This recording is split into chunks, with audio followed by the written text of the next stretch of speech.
할렐루야. 아멘. 오늘도 우리의 예배를 가장 기뻐 받으시고 우리의 찬양을 기뻐 받으시는 그 주님께 이 시간 우리의 목소리를 올려드리길 소망합니다.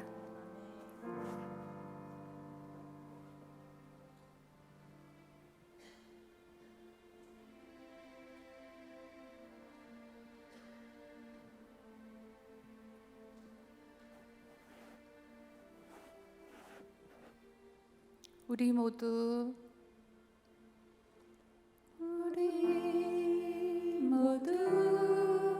예배하는 자에게 온전히 영과 진리로 주를 예배하자.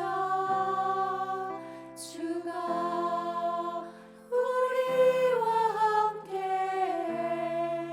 영원히 함께 하시고 마르지 않는 샘물로 우릴 채우시리라.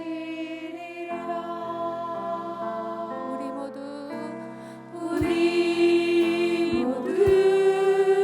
예배하는 자 되어 온전히 영과 진리로 주를 예배하자. 주가 우리와 함께 영원히 함께 하시고 마르지 않는 샘물로 우리 채우시리라. 우리 모두 예배하는 자 되어 온전히 영과 진리로 주를 예배하자. 주가 우리와 함께 영원히 함께 하시고 마르지 않는 샘물로 우리 채우시리라. 우리 모두 예배하는 자 되어 온전히 영과 진리로 주를 예배하자. 주가 우리와 함께 영원히 함께 하시고 마르지 않는 샘물로 우릴 채우시리라. 우리 모두 예배하는 자 되어 온전히 영과 진리로 주를 예배하자. 주가 우리와 함께 영원히 함께 하시고 마르지 않는 샘물로 우리 채우시리라.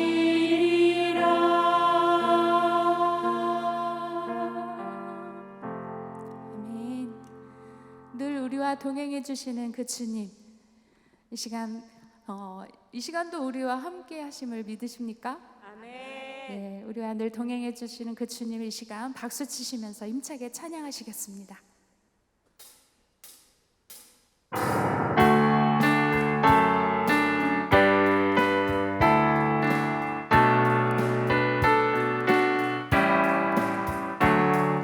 주와 같이 길 가는 건 즐거운 일 아닌가.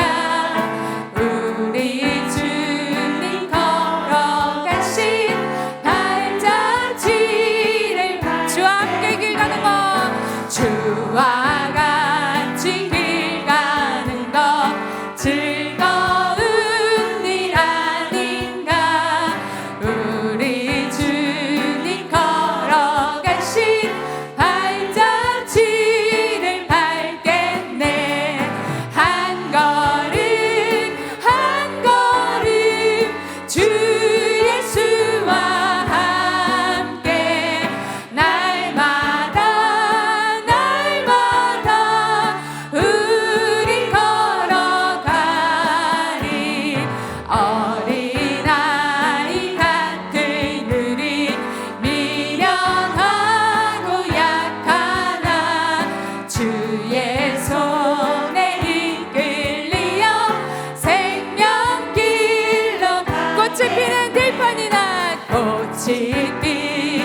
주 하나님 지으신 모든 세계 내 마음 속에 그리워볼 때 하늘의 별 울려 퍼지는 데서 주님의 권능 우주에 찬네 주님의 높고 위대하심을 내 영혼이 찬양하네 주님의 높고 위대하심을 내 영혼이 찬양하네 숲속이나 험한 산 골짜기에서 지저귀는 저 새소리들과 고요하게 흐르는 시냇물을 주님의 솜씨 노래하고 주 하나님 독생자 아낌없이 주 하나님 독생자 아낌없이 우리를 위해 보내주셨네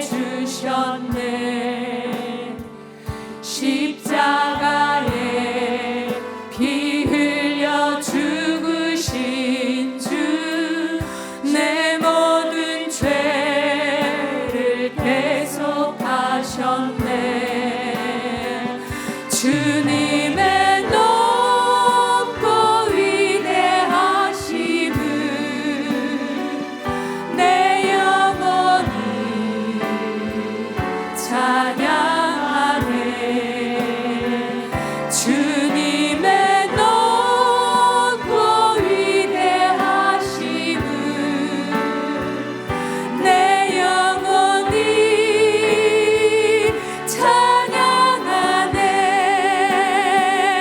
내 주 예수 세상에 가시올 때 저 천국으로 날 인도하리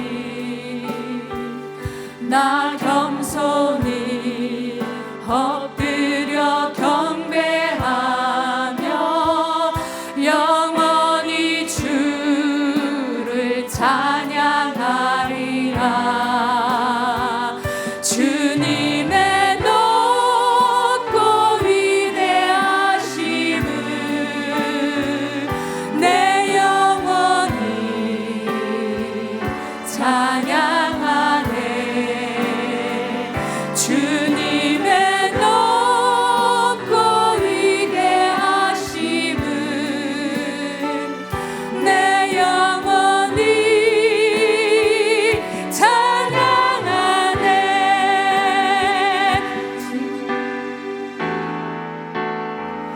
주님의 높고 위대하심을 내 영혼이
함께 기도했으면 좋겠습니다. 그렇습니다. 주님은 위대하십니다.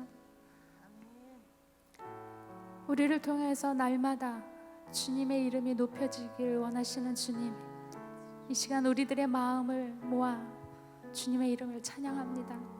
우리의 예배를 받아 주시옵소서. 오늘도 귀한 목사님 단위에 세워주셔서 주님의 마음을 말씀하실 텐데 그 말씀을 저희들이 마음에 새기게 하여 주시옵소서. 또한 그 말씀을 우리의 삶으로 옮기게 하여 주시옵소서. 그렇게 결단하는 이 시간이 되길 소망합니다. 이 시간 예배와 또 말씀 전해주실 목사님을 위해서 우리의 또 결단을 가지고 함께 통성으로 기도하도록 하겠습니다. 그렇습니다. 주님, 이 시간 아버지 하나님 앞에 우리들의 목소리를 높여드립니다. 주님의 높고 위대하심을 내 영혼이 찬양하네. 주님의 높고 위대하심을 내 영혼이 찬양하네. 주님의 높고 위대하심을 내 영혼이 찬양하네. 주님의 높고 위대하심을 내 영혼이 찬양하네. 우리를 향하신 하나님의 그 인자하심, 긍휼하심, 자비로우심, 그 사랑, 그리고 성실하심, 그리고 그 진실하심이 크고 영원하심을 고백합니다. 하나님이 우리를 향해서 가지신 그 마음을 가지고 이 땅에 오신 예수님, 그 예수님의 이름, 그 예수님의 십자가의 은혜 때문에 오늘 우리가 하나님의 그 인자하심, 그 긍휼하심, 그 품 안에 이렇게 나오는 예배를 드릴 수 있음에 감사드립니다. 오늘 이 예배가 하나님의 품을 누리는 예배가 되기를 간절히 소망합니다. 기도할 때 우리의 기도가 하나님의 품 안에 사는 기도, 하나님의 말씀을 들을 때 하나님의 품 안에서 들리는 그런 음성이 되기를 소망합니다. 하나님의 그 인자하심 앞에서 우리의 모든 의로움과 우리의 노력과 또 우리의 죄책감과 또 우리의 아픔들을 그냥 다 내려놓기를 원합니다. 그냥 하나님 안에서 하나님의 품을 누리는 이 예배가 되기를 원하오니 성령님, 우리의 믿음과 우리의 마음과 우리의 생각이 오직 은혜로, 우리를 향하신 하나님의 은혜로 하나님을 바라볼 수 있도록 이 시간 우리의 마음을 감화시켜 주시고 감동시켜 주시옵소서. 예수님의 이름으로 기도드렸습니다. 아멘. 오늘 예배 오신 우리 한 사람 한 사람을 주님의 이름으로 환영하고 축복합니다. 오늘 예배 가운데 하나님이 여러분과 우리와 함께 하심을 믿습니다. 하나님이 함께 하지 않는다면 우리가 그분의 향기가 될 수도 없고 우리의 삶의 이야기가 그분의 편지가 될 수도 없겠죠. 이미도 함께 하시는, 처음부터 함께 하신 하나님의 동행하심을 믿으면서요, 우리 자기 자신과 서로를 함께 이 시간 축복했으면 좋겠습니다. 나는 그리스도의 향기라.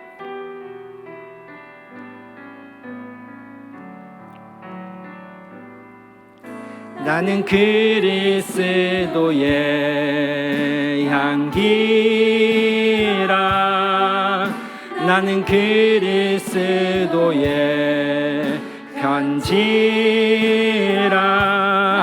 하나님 앞에서 그리스도의 향기니 나를 통해 생명이 흘러가리. 나를 통해 생명이 흘러가리. 아멘. 우리 함께 서로 축복할까요? 그리스도의 향기라. 너는 그리스도의 편지라. 하나님 앞에서 그리스도의 향기 너를 통해 사랑이 흘러가리. 너를 통해 사랑이 흘러가리. 이렇게 사랑해주신 하나님 감사합니다. 고맙습니다.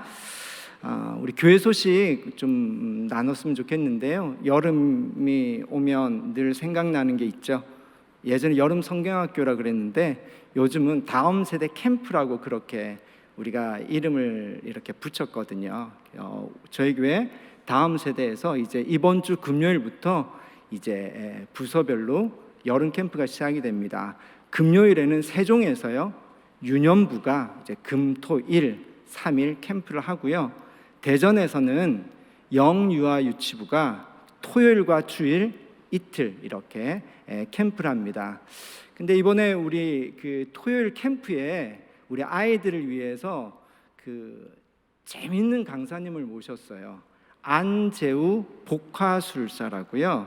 혹시 여러분 이게 우리 성도님들은 이거 워낙 유명한 분이라 유튜브 이게 막 이렇게 많이 이렇게 돌아다니기도 하더라고요. 저도 한번 봤는데 너무 재밌어요. 그리고 굉장히 내용이 은혜로워요. 그래서 이거는 영유아 유치부 하지 말고 우리 모든 성도님들에게도 함께 참여할 수 있게 하자. 그래서 우리 다음 세대에서 장소를 여기로 했습니다. 이번 주 토요일 저녁 6시에 여기서 온 가족이 오셔서, 덥잖아요. 시원한 에어컨 나오는데 오셔가지고 온 가족이 즐겁게 은혜롭게 지낼 수 있는 그런 시간이 될 것 같아요. 많은 분들이 참여하셔서 은혜도 받고 또 즐거운 그런 시간이 되었으면 좋겠습니다. 오늘 우리가 함께 나눌 말씀은요, 역대하 36장 21절 말씀, 우선 한 절 우리 함께 보셨으면 좋겠습니다. 역대하 36장 21절 한 절 말씀 우리 함께 같이 읽겠습니다. 이에 토지가 황폐하여 땅이 안식년을 누림같이 안식하여 70년을 지냈으니 여호와께서 예레미야의 입으로 하신 말씀이 이루어졌더라. 아멘. 계속 이게 7월 이제 대전 수요 예배를 하면서 제가 땅에 대한 이야기, 흙에 대한 이야기를 지금 나누고 있습니다. 이유는 우리 삶에 실제적으로 지금 영향을 미치고 있는 삶의 자리가 기후 위기로 인해서 영향을 실제적으로 받고 있기 때문에 이 기후 위기를 우리가 성경적으로 어떻게 바라봐야 될까, 그런 고민을 가지고 지금 말씀을 이렇게 나누고 있습니다. 우선은 이 기후 위기를 우리가 바라봐야 될 성경적 관점이 창조 질서의 관점으로 바라봐야 되는데, 저와 함께 나눈 내용 중에 하나가 창조 질서를 보면 하나님과 사람과 땅은 서로 연결되어 있는 질서로 되어 있다, 이 말씀을 저희가 지금 나누고 있습니다.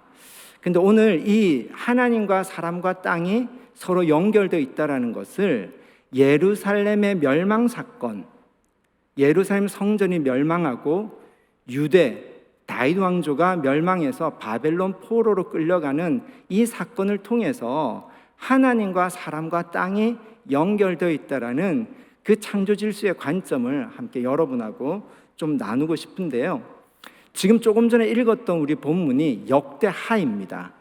역대상이 있고 역대하가 있는데, 이걸 우리는 뒤에 나와 있는 에스더, 느헤미야, 에스라까지 포함을 해가지고 역대기 역사서라고 이렇게 분류를 합니다. 근데 이 역대기 역사서는요, 이스라엘 백성들이 예루살렘이 멸망할 때 바벨론의 포로로 끌려가서 바벨론에서 70년 동안 포로 생활을 하잖아요. 그리고 다시 돌아와서 성전을 재건합니다. 그러면서 그들의 역사, 다윗 왕조가 왜 멸망했을까? 그리고 성전이 왜 무너졌을까? 이것을 역사적으로 성찰하면서 다시 한번 다윗 왕조의 회복, 성전의 영광의 회복을 소망하면서 쓴 역사서가 이 역대기 역사서라고 합니다. 그러니까 여기 지금 우리가 읽은 이 역대하 36장에는 그런 성찰이 나와 있거든요. 왜 멸망을 했을까? 그리고 왜 이렇게 되었을까? 희망이 뭘까? 이것을 찾고 있는데 이 끝이거든요. 36장의 끝이니까 여기에 보면 그들의 회고가 함축적으로 이렇게 들어가 있어요. 11절을 우리 함께 같이 봤으면 좋겠는데요. 11절에 보니까 함께 읽어볼까요? 시드기야가 왕이 오른 지 21세라 예루살렘에서 11년 동안 다스리며, 이 시드기야 왕은 예루살렘 성전이 멸망할 때, 유대가 멸망할 때 마지막 왕이었어요. 그런데 그 12절부터 16절까지 왜 멸망했는지 이유가 나옵니다. 12절부터 함께 같이 읽어볼까요? 그의 하나님 여호와 보시기에 악을 행하고 선지자 예레미야가 여호와의 말씀으로 일러도 그 앞에서 겸손하지 아니하였으며, 또한 느부갓네살 왕이 그를 그의 하나님을 가리켜 맹세하게 하였으나 그가 왕을 배반하고 목을 곧게 하며 마음을 완악하게 하여 이스라엘 하나님 여호와께로 돌아오지 아니하였고, 모든 제사장들의 우두머리들과 백성도 크게 범죄하여 이방 모든 가증한 일을 따라서 여호와께서 예루살렘에 거룩하게 두신 그의 전을 더럽게 하였으며, 그 조상들의 하나님 여호와께서 그의 백성과 그 거하시는 곳을 아끼사 부지런히 그의 사신들을 그 백성에게 보내어 이르셨으나, 그의 백성이 하나님의 사신들을 비웃고 그의 말씀을 멸시하며 그의 선지자를 욕하여 여호와의 진노를 그의 백성에게 미치게 하여 회복할 수 없게 하였으므로. 몇 가지 이유들이 나오지만 간단하게 얘기하면 하나님의 말씀을 듣지 않았다. 특별히 16절에 보니까 사신들, 예언자들을 보내서 돌이켜라, 바로 와라라는 하나님의 말씀을 계속 전했으나 그들이 그 말씀을 멸시하고 듣지 않았다라는 거죠. 그래서 그 결과가 17절부터 나오는데요. 함께 읽어볼까요? 하나님이 갈대아 왕의 손에 그들을 다 넘기심에 그가 와서 그들의 성전에서 칼로 청년들을 죽이며 청년 남녀와 노인과 병약한 사람을 긍휼히 여기지 아니하였으며, 또 하나님의 전에 대소 그릇들과 여호와의 전의 보물과 왕과 방백들의 보물을 다 바벨론으로 가져가고, 또 하나님의 전을 불사르며 예루살렘 성벽을 헐며 그들의 모든 궁실을 불사르며 그들의 모든 귀한 그릇들을 부수고, 칼에서 살아남은 자를 그가 바벨론으로 사로잡아가매 무리가 거기서 갈대아 왕과 그의 자손의 노예가 되어 바사국이 통치할 때까지 이르니라. 아멘. 다 아는 내용이지만 조금 일부러 좀 읽었습니다. 어떠했는지 좀 생생하게 좀 우리가 단어들을 보면서 묵상이 될 수 있게 일부러 읽었는데요. 하나님의 말씀을 듣지 않았기 때문에 그들이 어떻게 멸망됐는지를 이렇게 나왔죠. 그래서 포로로 끌려갔습니다.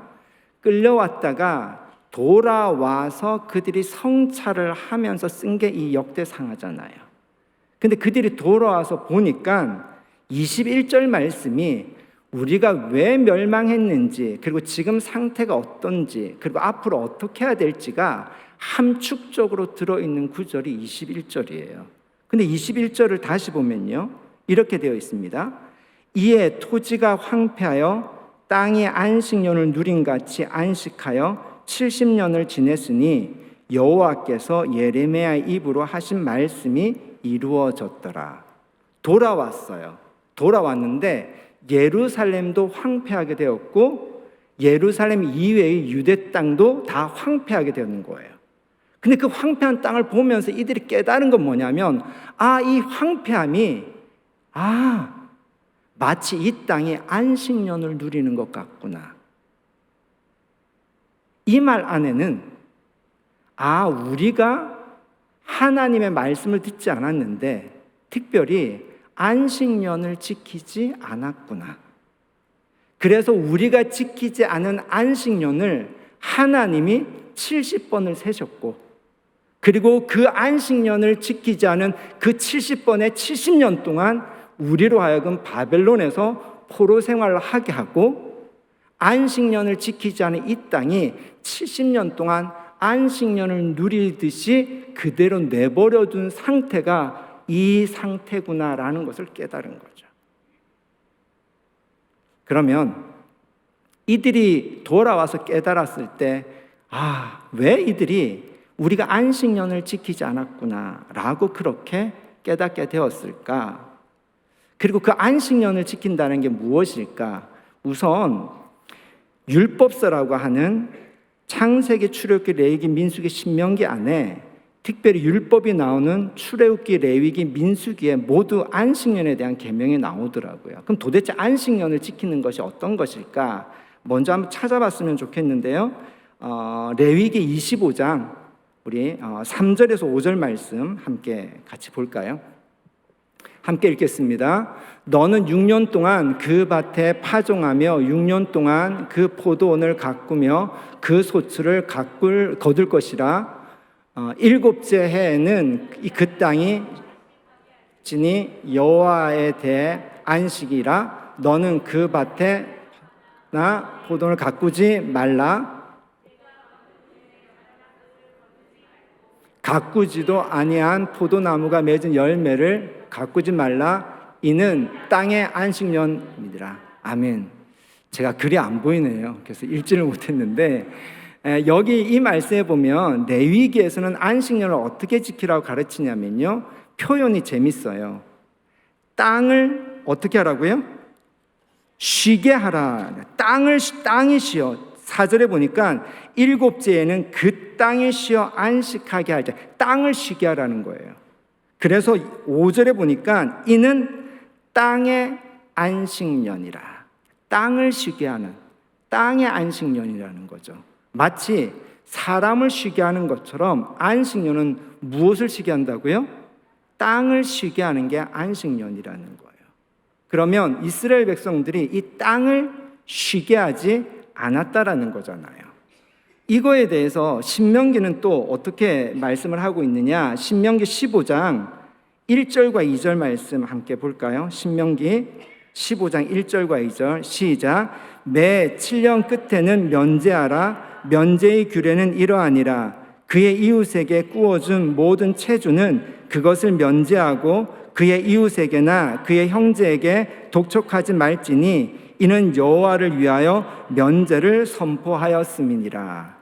여기는 안식이라는 말을 쓰지 않고 면제라는 말을 써요.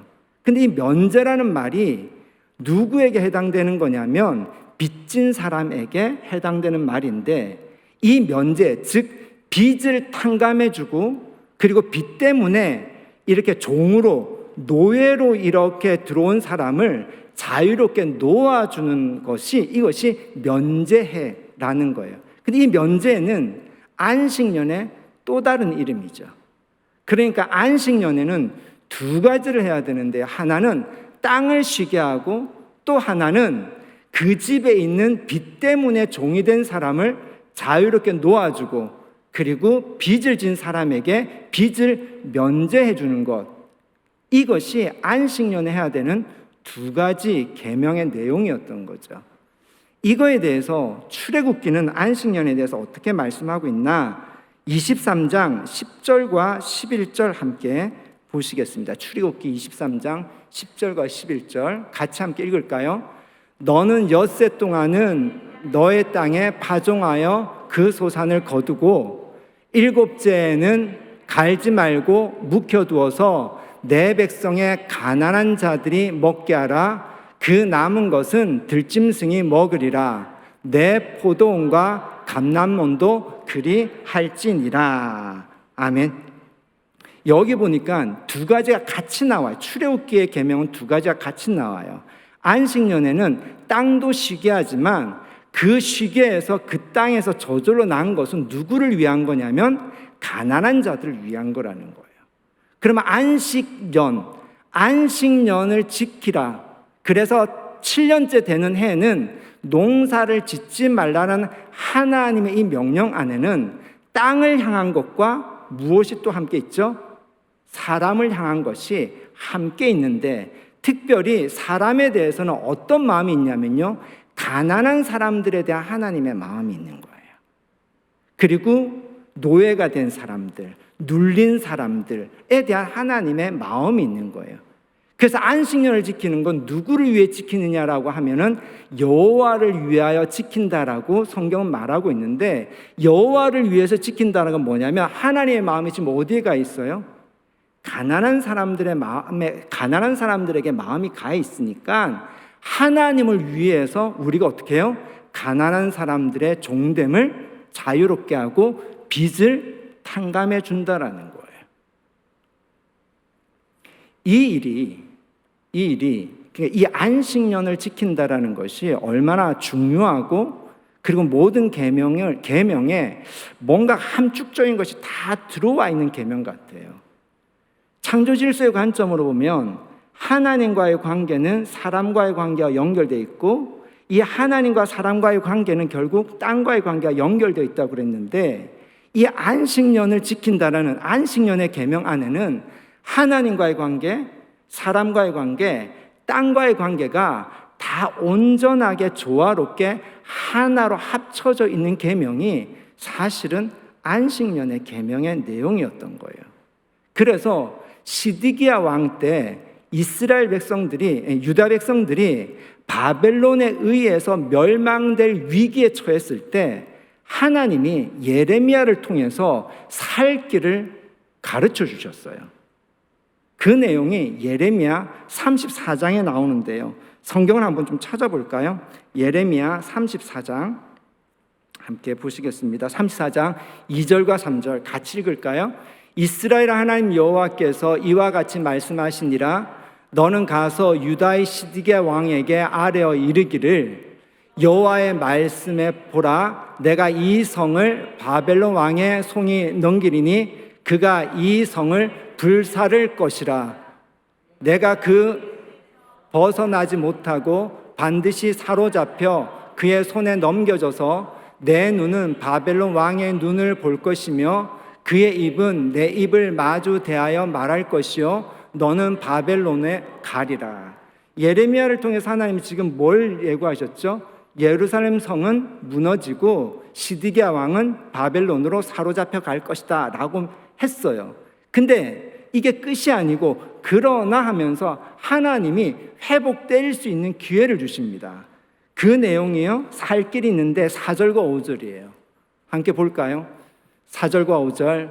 그러나 유다의 시드기야 왕이여, 여호와의 말씀을 들으라. 여호와께서 내게 대하여 이와 같이 말씀하시니라. 내가 칼에 죽지 아니하고 평안히 죽을 것이며 사람이 너보다 먼저 있은 내 조상들 곧 선왕들에게 분향하던 것 같이 내게 분향하며 너를 위하여 애통하기를 슬프다 주여 하리니 이는 내가 말하였을 것이라 여호와의 말씀이니라 하시니라.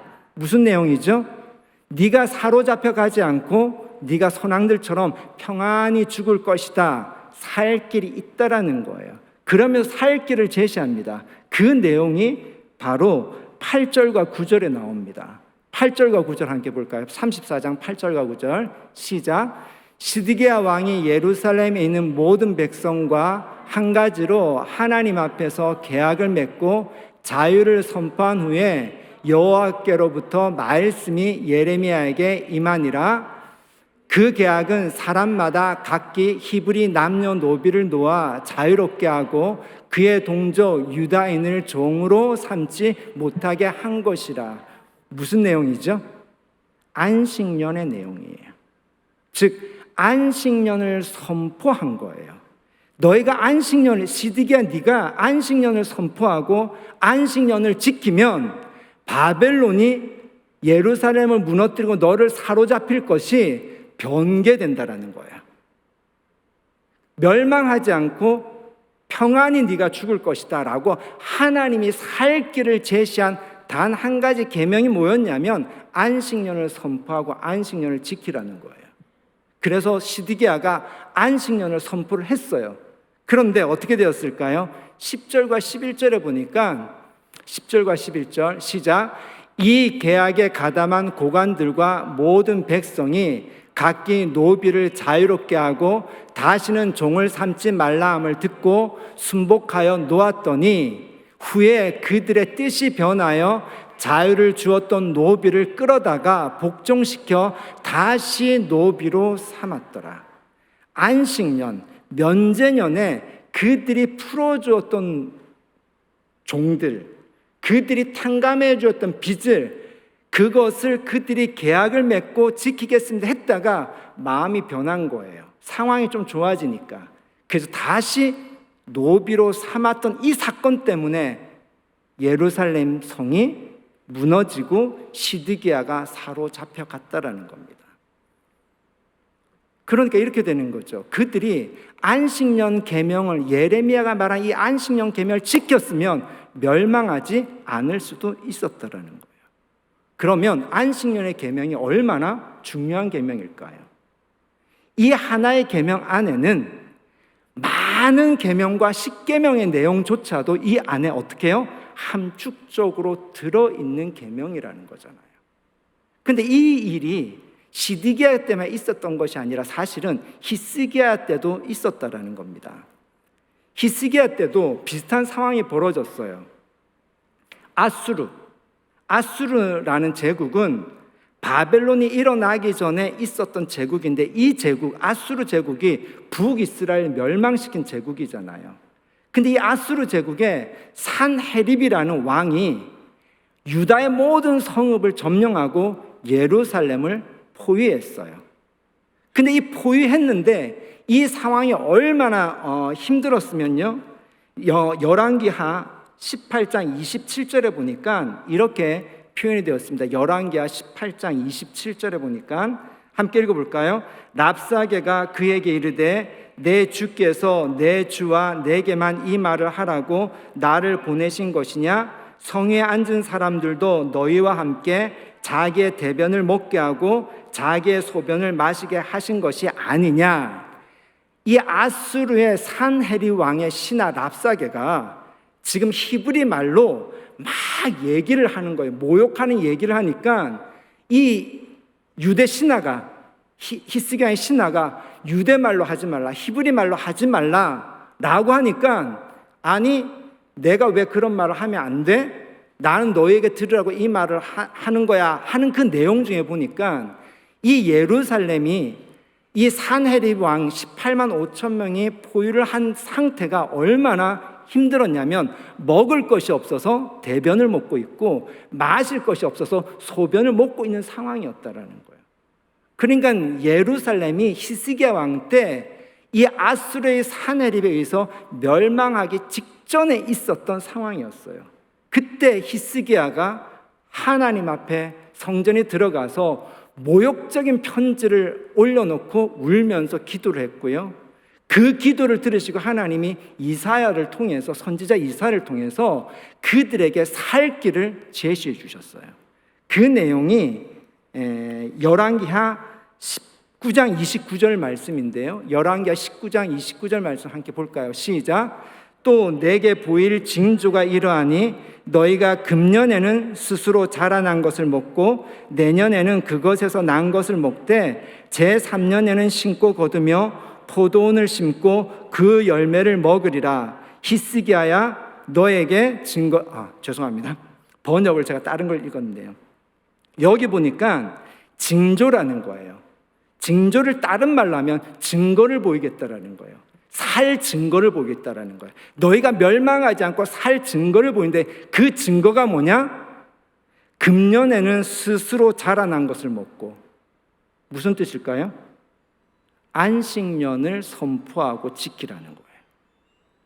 내년에는 그것에 난 것을 먹되 내년에도 안식년이라는 거예요.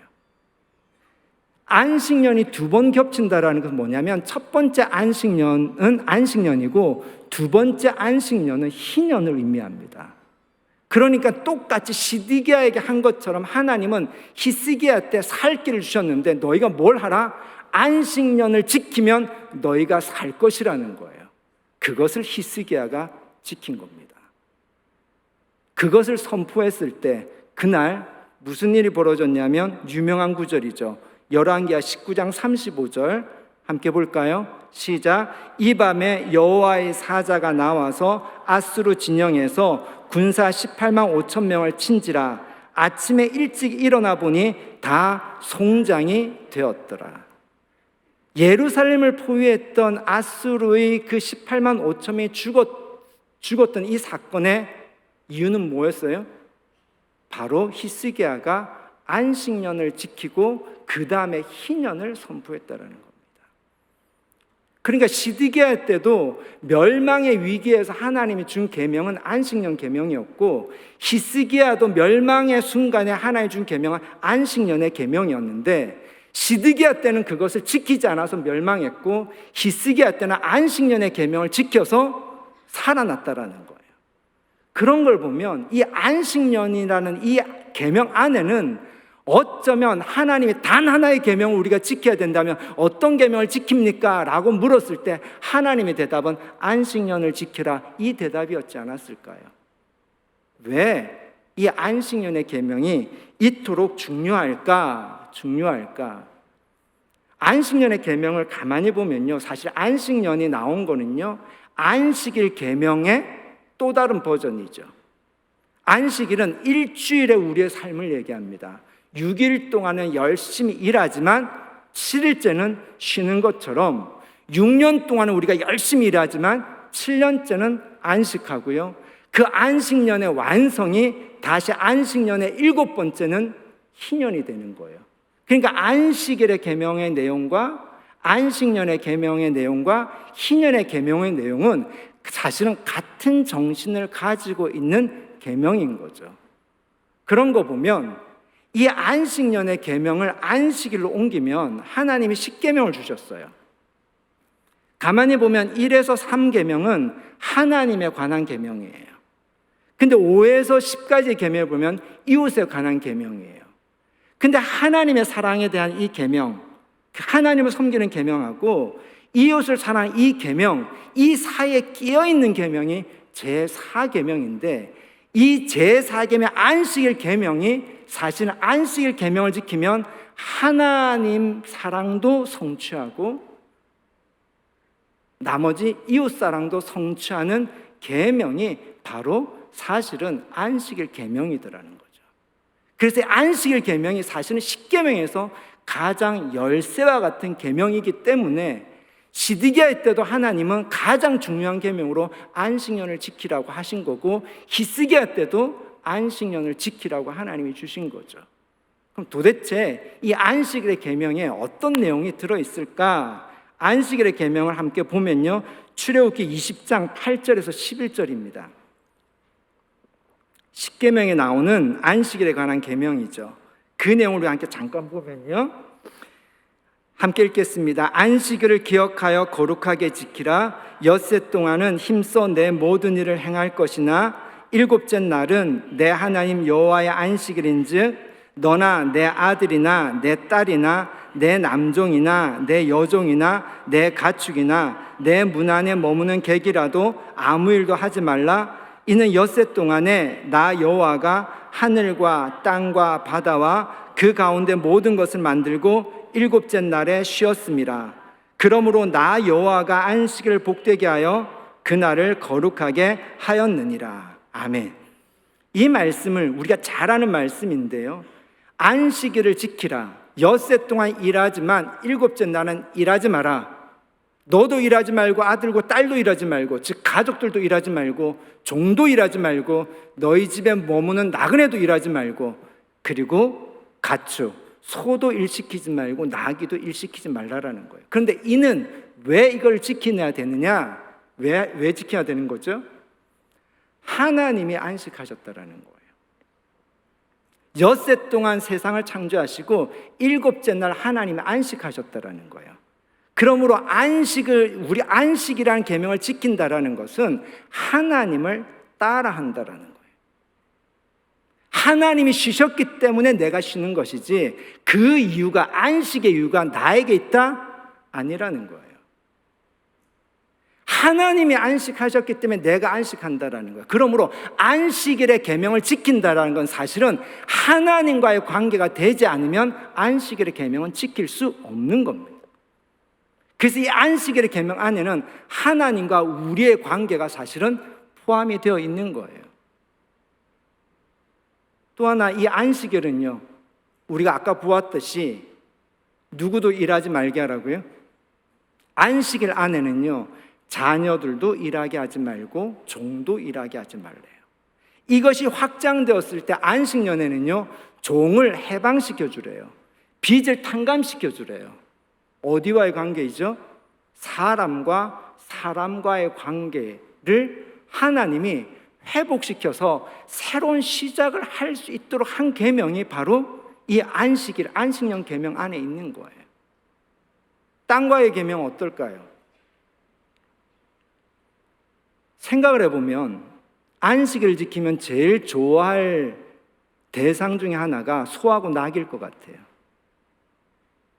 그날은 소도 쉴 수 있고 나귀도 쉴 수 있는 거예요.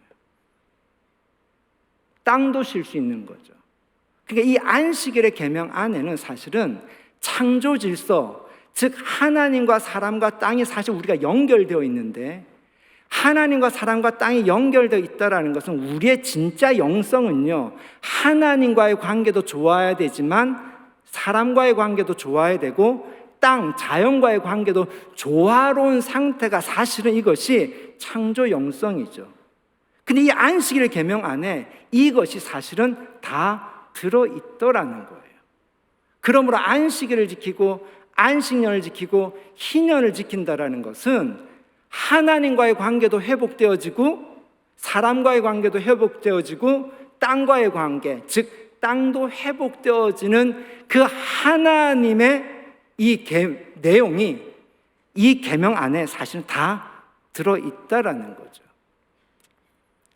이런 관점에서 오늘 우리가 이 기후 위기를 좀 바라볼 수 있는 그런 어떤 열쇠와 같은 그런 길들이 보이지 않을까 싶습니다.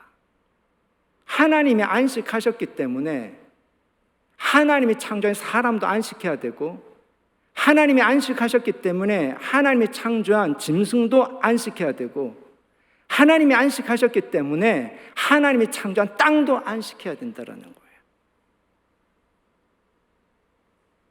이 기후 위기 속에서 우리가 어떻게 해야 될까라고 생각해 보면, 땅이 좀 이제는 안식을 해야 되지 않을까, 그런 생각을 좀 들지 않습니까?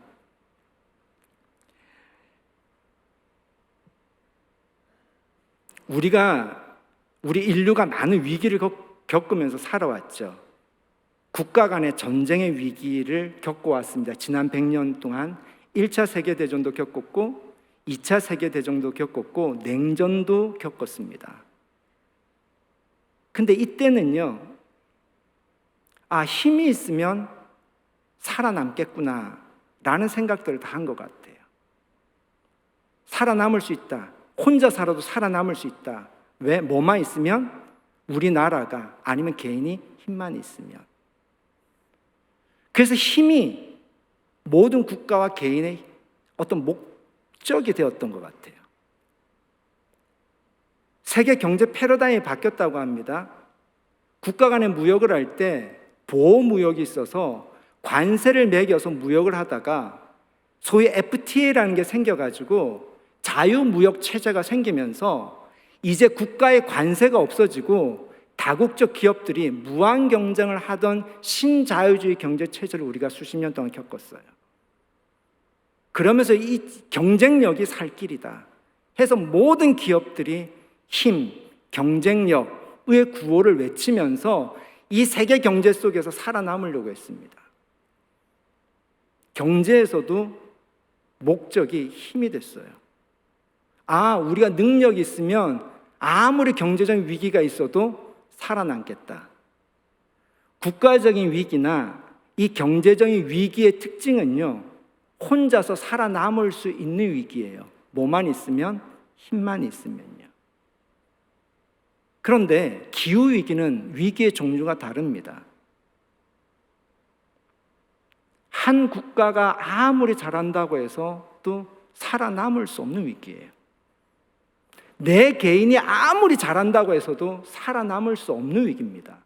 힘이 소용이 없는 위기가 이게 기후위기입니다. 모두가 멸망할 수 있는 위기가 기후위기예요. 그런 걸 보면 이제는 우리가 조금 더 다른 방식으로 살아야 되지 않을까. 지난 100년 동안 힘이 있는 것이 살 길이다, 나는 그런 정신으로 그런 가치로 살아왔다면 이 기후위기 앞에서는요 오히려 다릅니다. 힘을 빼야 되구나, 힘을 빼야지 살 수 있겠구나. 기후위기의 가장 중요한 핵심은 온실가스 배출을 줄이는 건데, 이 지구에서 온실가스를 제일 많이 배출하는 나라가 중국이고요, 그 다음 미국이고요, 그 다음 인도, 러시아, 일본입니다. 어떤 나라들이죠? 소위 힘 있는 나라들이 이 기후위기를 불러오는 거예요. 그럼 이 나라들에 대해서 지금 세계가 뭐라고 얘기하는 겁니까? 힘 좀 빼세요. 이제 힘 주지 말고 힘 좀 빼세요. 그래야지 우리 지구가 다 같이 살 수 있어요. 지난 100년 동안 우리는 힘을 얻기 위해서 살아왔다면 앞으로 우리 모두가 지구가 공동체로 같이 살기 위해서, 창조 세계를 다시 회복시키기 위해서 살기 위해서는요, 힘을 빼는 가치로 살아야만이 우리가 살 수 있는데, 가만히 보니까 이것이 다른 얘기가 아니라 성경에 이미 나와 있더라는 거예요. 안식이 뭐예요? 안식이라는 뜻은 그침, 멈춤이라는 뜻을 가지고 있습니다. 그러니까 하나님은 이 창조 질서, 창조를 하셨을 때 6일 동안 계속 하신 말씀이 좋다, 좋다, 좋다 하셨어요. 그 좋은 것도 하나님 뭐 하셨습니까? 7일 때 멈추셨어요. 아무리 좋은 것도 하나님 뭐 하셨습니까? 멈추셨어요. 이것이 안식의 영성입니다. 에스라가 다시 율법을 선포하고 하나님하고 이스라엘 백성들, 포로에서 돌아온 이스라엘 백성들 하나님하고 언약을 맺을 때 에스라하고 느헤미야 외칩니다. 슬퍼하지 마라. 이 날은 성일이다. 뭐도 멈추라고요? 슬픔도 멈추는 게 안식의 영성이고 근심도 멈추는 게 안식의 영성입니다. 안식의 영성은 멈추는 거예요. 정기적으로 멈추는 겁니다. 지난 100년 동안 우리 인류는 멈추지 못하는 그런 삶을 살아왔던 것 같아요. 시간이 좀 갔는데 이 비유를 꼭 해야 될 것 같아요. 초원에서 토끼가 바스락거리는 소리에 겁이 많으니까 놀래가지고 후딱 뛰었어요. 그랬더니 옆에 풀을 뜯고 임팔라가 놀래가지고 뛰기 시작했습니다. 토끼가 뛰고 임팔라가 뛰니까 그 옆에서 얼룩말이 뛰기 시작했어요. 얼룩말이 뛰니까 기린이 뛰기 시작했고요, 기린이 뛰니까 물소들이 뛰기 시작해가지고 초원 전체에 모든 동물들이 막 뛰는 거예요. 근데 한참 뛰다 보니까 지치잖아요. 물소가 생각을 했어요. 왜 뛰지? 그 옆에 기린 보고 물어봤어요. 기린아, 너 왜 뛰냐? 그러니까 아니, 나 풀 뜯고 있는데, 하여튼 먹고 있는데 얼룩말이 뛰길래 나도 놀래가지고 뛰었지. 얼룩말한테 물어, 얼룩말 너 왜 뛰냐? 그러니까 아니, 옆에서 임팔라가 막 뛰더라고. 나도 뛰었지. 임팔라가 물었어요. 임팔라 너 왜 뛰었냐? 그러니까 아니, 토끼가 뛰더라고. 그래서 임팔라 결국 최초로 뛰기 시작한 토끼한테 물었어요. 너 왜 뛰었니? 그러니까는 아니 내가 자는데 갑자기 뭐가 바시락거리고 놀래가지고 뛰었는데 너희들이 다 따라오더라. 이게 지난 100년간 우리 인류가 살아온 삶의 방식 아닐까요? 어디를 향해서 왜 무엇을 하는지도 모르고 남들이 하니까 다 따라한 거예요. 이 기후위기 앞에서 우리가 잠깐 이제 멈춰서는 겁니다. 왜 이렇게 살아와야 됐지? 왜 우리가 자꾸 힘이 최고다 하고 살아왔지? 이거 아니네? 이거 아닌데? 라고 하는 시기가 지금 아니겠습니까? 힘을 뺀다라는 것은 성숙한 사람이 아니면 절대로 힘을 뺄 수 없잖아요. 지혜로운 분들이 아니면 힘을 못 빼잖아요. 힘을 뺀다라는 것은 인류가 성숙해지는 거죠. 사람이 성숙해지는 거죠. 안식. 정기적으로 아무리 좋은 것도 그리고 아무리 염려되는 것도 멈춘다라는 것. 이것은 어쩌면 이 인류에게 주는 하나님이 우리에게 다시금 주는 마치 시드기야와 히스기야에게 주는 하나님이 주는 또 다른 말씀으로 우리가 읽혀야 되지 않을까라는 그런 생각을 해봅니다. 이제는 기후위기의 시대에서는요, 훌륭한 사람의 기준이 달라질 것 같아요.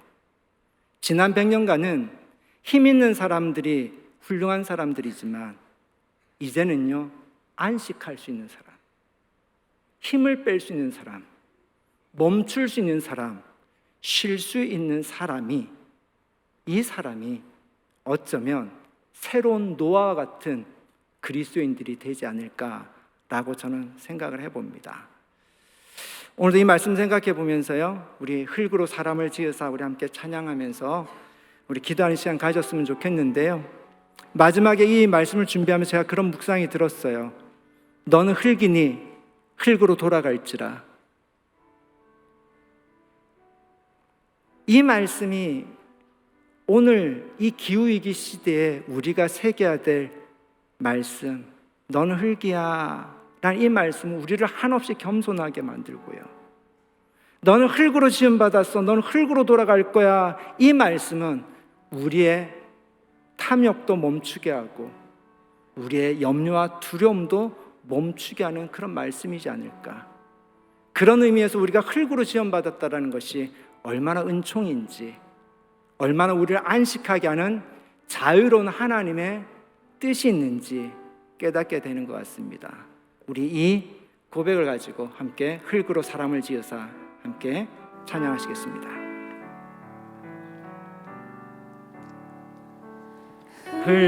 흙으로 사람을 지으사 그 고의 생기를 불어넣으신 주 하나님, 우리 위에 아들을 세상에 보내신 사랑에 주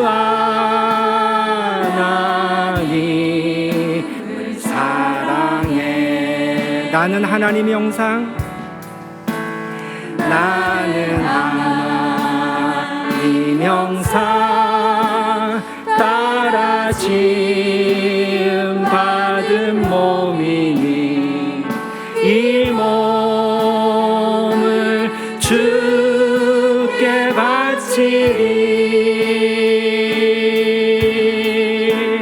항상 내 생활 중에 주를 부인하지 않으며 내 주를 섬기렵니다.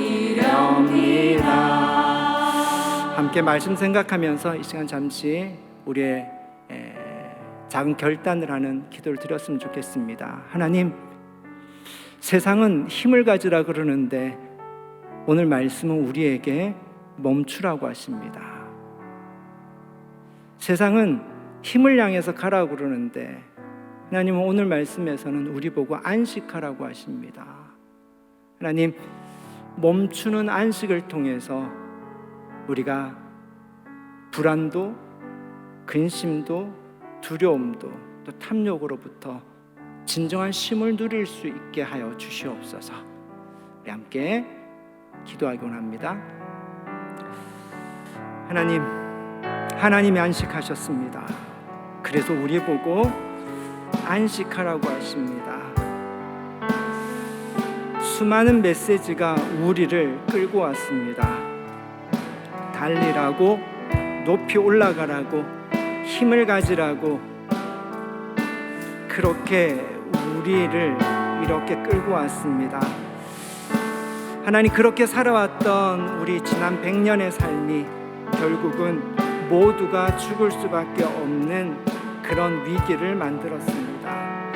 이 위기 앞에서 먼저 하나님이 어떤 분인지 이렇게 저희들 오늘 말씀을 통해서 나누었습니다. 하나님이 멈추셨습니다. 하나님이 안식하셨습니다.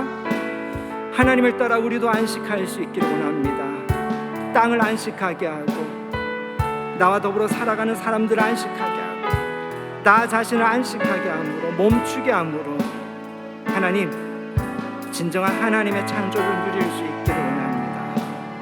하나님, 이 지구가 멈출 수 있게 하시옵소서. 이 지구 안에 멈추지 못하는 이 힘들, 이 다툼들, 이 경쟁들이 멈추어지게 하여 주시옵소서. 하나님, 하나님의 말씀을 저희들이 듣고 또 붙든다라고 하지만 우리를 이끌고 가는 것은 세상의 메시지였던 것 같습니다. 힘을 가지라, 이겨라, 높이 올라가라. 그것이 어떤 것인지 모르고 남들이 다 하니까, 세상이 그렇게 가니까 그렇게 같지 않았나라는 생각을 해봅니다. 하나님, 정말 하나님을 신뢰함으로 하나님이 안식하셨기에 우리도 멈추어서 안식할 수 있는 그런 믿음이 되기를 원합니다. 근심도 멈추고, 슬픔도 멈추고, 그리고 우리의 욕심도 멈추고, 우리의 계획도 멈추고, 하나님이 좋아서, 하나님이 기쁨이기에, 하나님이 우리의 만족이기에 멈출 수 있는 그런 자유함이, 그런 평안이, 그런 쉼이 우리의 영혼과 우리의 삶 가운데 있기를 원합니다. 하나님, 우리가 흙으로 지음받았습니다. 흙으로 돌아갈 존재입니다. 우리의 마음 가운데 늘 하나님을 향하여서 그런 겸손한 마음을 가지고 하나님을 신뢰할 수 있는 저희들의 기도, 그리고 저희들의 계획이 되게 하여 주시옵소서.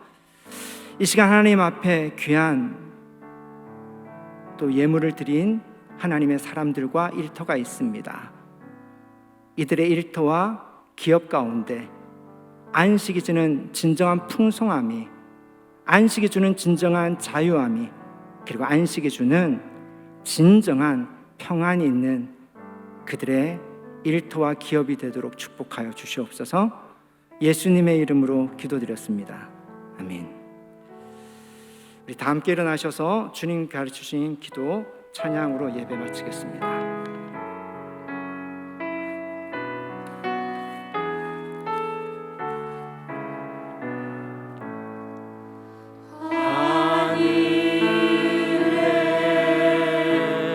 계신 아버지, 이름 거룩하사